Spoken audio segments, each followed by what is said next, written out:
जय मुक्ताई वार्ता न्यूज चॅनलमध्ये आपले हार्दिक स्वागत आहे। जळगाव जिल्ह्यातील कायदा सुव्यवस्था तसेच अंमली पदार्थांची तस्करी, गुटखा तस्करी यावरून जळगाव जिल्ह्यातील शिवसेनेचे मुक्ताईनगर मतदारसंघाचे आमदार चंद्रकांत पाटील तसेच पाचोरा मतदारसंघाचे आमदार किशोरप्पा पाटील आणि अमळनेर मतदारसंघाचे आमदार अनिल पाटील आक्रमक होताना दिसून आले।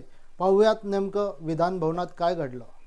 चला, लक्षवेधी क्रमांक 5 लक्षवेधी क्रमांक 5 श्री चंद्रकांत पाटील।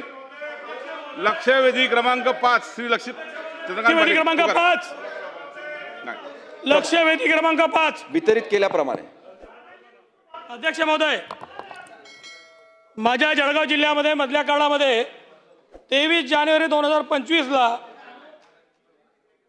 एक अंमली पदार्थाच्या संदर्भामध्ये शहर शाखेने शहराच्या पोलिसांनी रेड केली। तिथे एक सरफराज भिस्ती नावाच्या ग्रस्ताच्या घरामध्ये 53 ग्रॅम त्यांनी एमडी ड्रग्सची त्यांनी तिथे कारवाई केली आणि त्यामध्ये काही आरोपी त्यांनी अटक केले।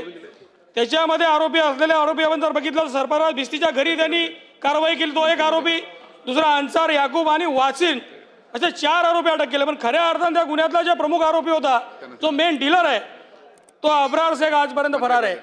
तुम्ही जर पाहिलं या घटनेमध्ये सरकारच्या वतीने दिलेलं उत्तर जर बघितलं तर सरकारच्या वतीने उत्तर देताना एलसीबी शाखेचे कदम साहेब, पोलीस उपनिरीक्षक तुमच्याकडे कागदपत्र त्यांनी जे ठेवलेले आहेत पोटे नावानी हे या अब्रार शेखच्या कंटिन्यू कॉन्टॅक्ट मध्ये होते।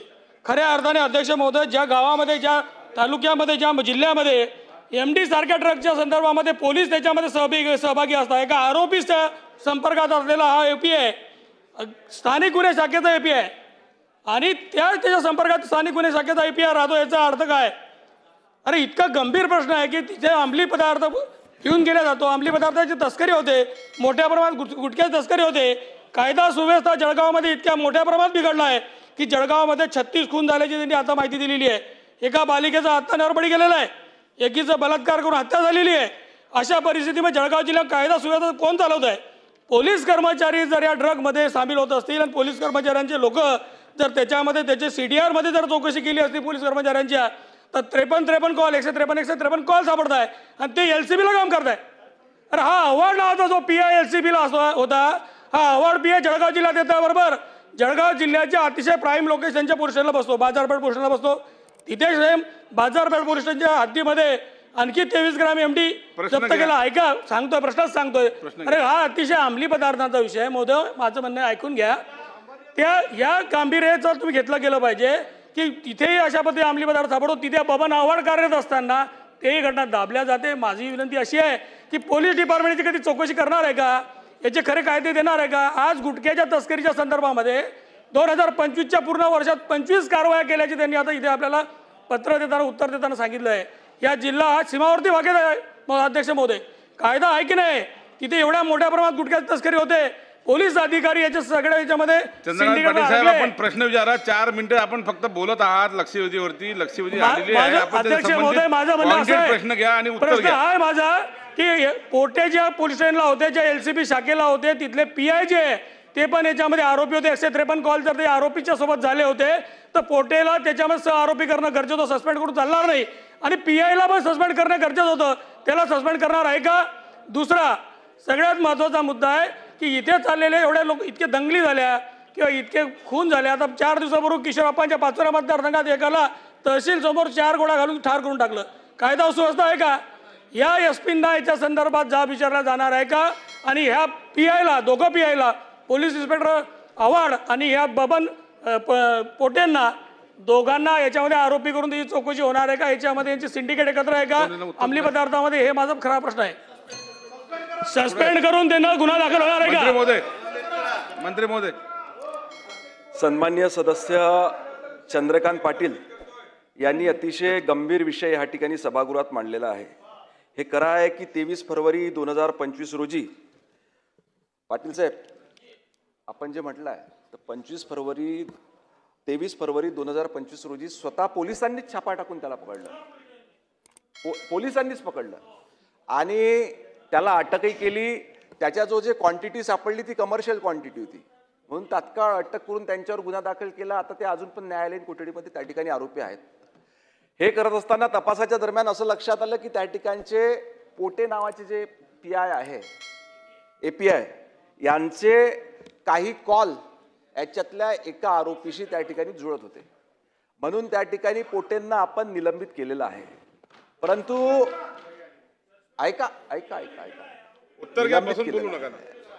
परंतु ह्या राज्याचे मुख्यमंत्री ह्या विषयाच्या अनुषंगानं अतिशय गंभीर असल्यामुळे त्यांनी स्वतः सूचना दिल्या आहेत की ह्या पोटेंची अजून सखोल चौकशी करून त्या ठिकाणी विभागीय चौकशी करून त्यात जर का ते पूर्णपणे आढळून आले, आता आपल्याला फक्त फोनचे ट्रान्झॅक्शन्स त्या ठिकाणी सापडले, पण याचं जर काही इन्व्हॉल्वमेंट त्या ठिकाणी आढळलं तर तात्काळ त्यांना त्या ठिकाणी टर्मिनेट देखील करण्यात येईल.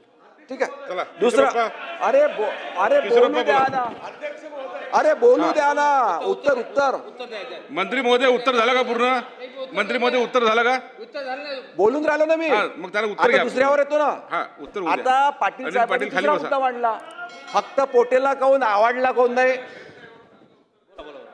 त्यांचा मुद्दा असा आहे का फक्त पोटेला केलं बा, आवडला कोण नाही. बरोबर आहे. आता आव्हाड यांची जेव्हा चौकशी केली तेव्हा त्यांचा कुठलाही संबंध यामध्ये आढळून आलेला नाही पोलीस चौकशीमध्ये, परंतु तरी आपण जबाबदार लोकप्रतिनिधी आहात, तुमच्या याची दखल घेतल्या जाईल. पुन्हा आव्हाडची देखील सखोल चौकशी करण्यात येईल आणि जर आव्हाडही दोषी आढळला त्याच्यावरही निलंबनाची कारवाई त्या ठिकाणी करण्यात येईल. बोला. किशोरप्पा. अध्यक्ष महोदय, मी माननीय मंत्री महोदयांना धन्यवाद देतो, परंतु अध्यक्ष महोदय, जळगाव जिल्ह्यात या गुन्हेगारीचं एवढं मोठं गांभीर्य आहे. 1 वर्षापूर्वी अध्यक्ष महोदय DPDCची मीटिंग झाली. त्या मीटिंगमध्ये SP, कलेक्टर, पालकमंत्री, जिल्ह्याचे सगळे मंत्री महोदय होते आणि त्यावेळेस मी सांगितलं होतं की जळगाव जिल्ह्याची परिस्थिती अशी आहे की हा मध्य प्रदेशला लागून असलेला जिल्हा आहे, याच्यातून अनेक रिव्हॉल्वरची तस्करी होते. हे जे 1 वर्षात 18 खून हे सगळे रिव्हॉल्वरनी झालेले आहेत. माझी विनंती अध्यक्ष महोदय, माननीय मंत्री महोदयांना आहे की जर 1 वर्षापूर्वी गावठी कट्टे जळगाव जिल्ह्यात येत आहेत असं आमदार एखादी सांगतोय, मग पोलीस यंत्रणा नेमकं काय करते?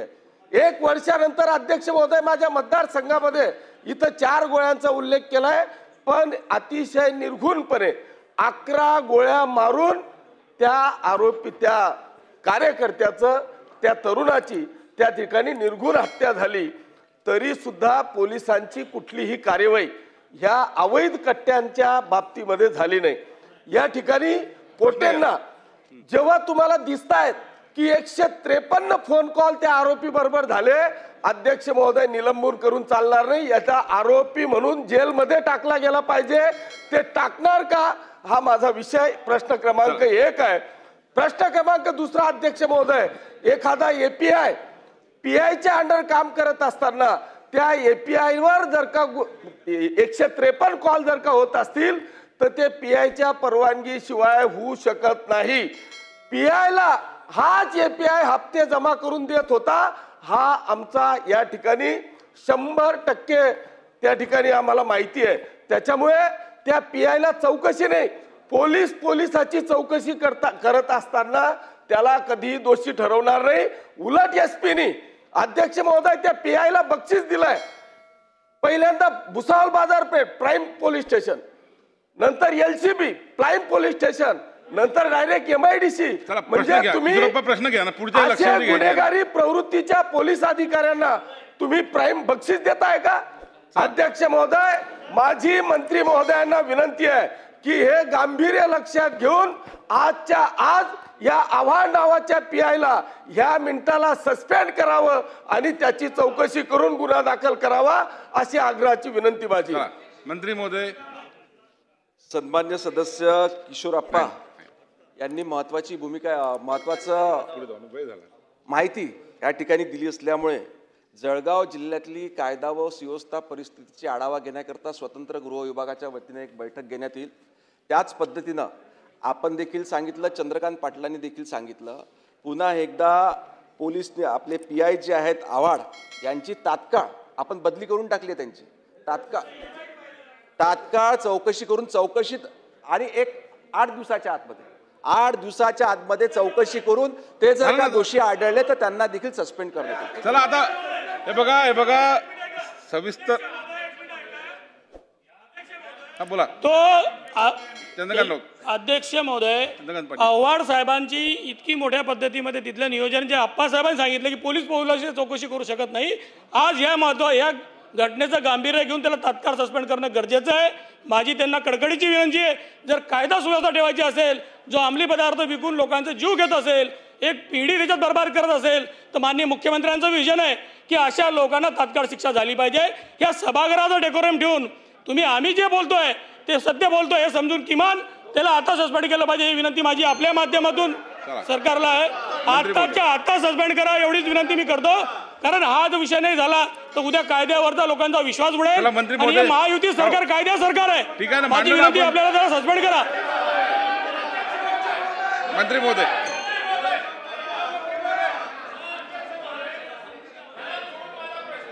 थांबा. नाही हे बघा, तुम्हाला मी संधी देतो, पहिले त्याचं उत्तर होऊ द्या. आपण चालू देऊ, काय प्रॉब्लेम. हा. चंद्रकांत पाटील साहेबांनी पुन्हा एकदा म्हटलं, मी तुम्हाला आधी सांगितलं, असं भावना विवश होऊन सभागृहामध्ये कोणालाही निलंबित करून त्या ठिकाणी फायदा नसता. ऐका तुम्ही ऐका ना, एक मिनिट समजून घ्या तुम्ही विषय. अरे बाबा बसून बोललो का. चंद्रकांत पाटीलजी उत्तर घ्या.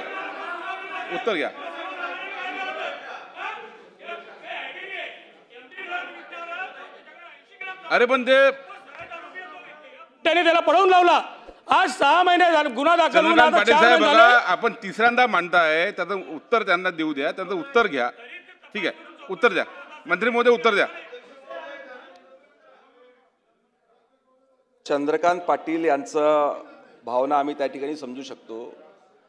तिथे झालेला प्रकार हा निश्चितच काही गौरव करण्यालायक नाही, परंतु पाटील साहेब, जोपर्यंत आपण आपल्या चौकशीमध्ये सदर व्यक्ती सापडत नाही, ऐका ना, चौकशी केली असता फक्त त्या ठिकाणी आपल्याला पोटे आढळून आले, त्याच्यामुळे त्यांच्यावर आपण निलंबनात. तुम्ही म्हटलं एक मिनिट थांबा, आता मला तर बोलू द्या एक वेळा. कमाल आश्चर्य. पोटेला आपण त्या ठिकाणी फक्त पहिले निलंबित केलं होतं, आता आपण त्यांना टर्मिनेट करतोय. ठीक आहे, टर्मिनेट करण्याच्या सूचना स्वतः मुख्यमंत्री, परंतु या ठिकाणी आव्हाड यांचा संबंध आतापर्यंत दिसून आला नव्हता. पण मी तुम्हाला सांगतोय की 8 दिवसात चौकशी करून, असं नाही 8 दिवसात चौकशी सस्पेंड करण्यात. चला अनिल पाटील बोला. नाही अध्यक्ष महोदय, सन्माननीय मंत्री महोदय, उत्तर देण्याचा प्रयत्न हा चांगल्या पद्धतीने करतायत, मान्य आहे. परंतु एक गोष्ट तुमच्या लक्षात येते की पोटेला तुम्ही निलंबित केलं, त्याला टर्मिनेट करण्याची सुद्धा तुम्ही प्रक्रिया पुढची सुरू करतायत, पण त्याच्या पाठीमागे सूचना देणारा जो आहे त्याच्यावर कारवाई तुम्ही करणार का, हा एक पहिला विषय आजच्या आज निलंबनाची. कारण त्याच्या पाठीमागे असणारा त्याचा सिनियर अधिकारीच होता, म्हणून पोटे हे काम करत होता. दुसरी गोष्ट, आता जे काही आरोपी तुम्ही पकडलेले त्या आरोपींबरोबर कुठेतरी थोडंसं अंमली पदार्थांचा आपण रेट टाकलेली आहे आणि सापडवलेलं पण आहे, पण त्याच्या मागे मुख्य सूत्रधार जो आहे तो मुख्य सूत्रधारापर्यंत पोलीस डिपार्टमेंट पोहोचू देत नाही. त्यांच्यावर तुम्ही कारवाई करणार का? तो अब्रान जिलानी म्हणून जो मुख्य आरोपी आहे त्या मुख्य आरोपीच्या सगळ्या सूत्रधारांपर्यंत तुम्ही पोहोचणार का? चला मंत्री महोदय. सन्मान्य सदस्य पाटील साहेब यांनी पुन्हा ह्याविषयी सांगितलं की पोटेंना आपण नुसतं टर्मिनेट किंवा सस्पेंड किंवा टर्मिनेट करून त्या ठिकाणी होणार नाही, तर याच्या मागचे जे सूत्रधार आहे जे असतील ते आमच्या यंत्रणेतले असो किंवा यंत्रणेच्या बाहेरचे असो, जे याच्यामध्ये असतील याचा सखोल चौकशी करून जे दोषी आढळतील त्यांच्या सर्वांवर कारवाई करण्यात येईल. लक्षवेधी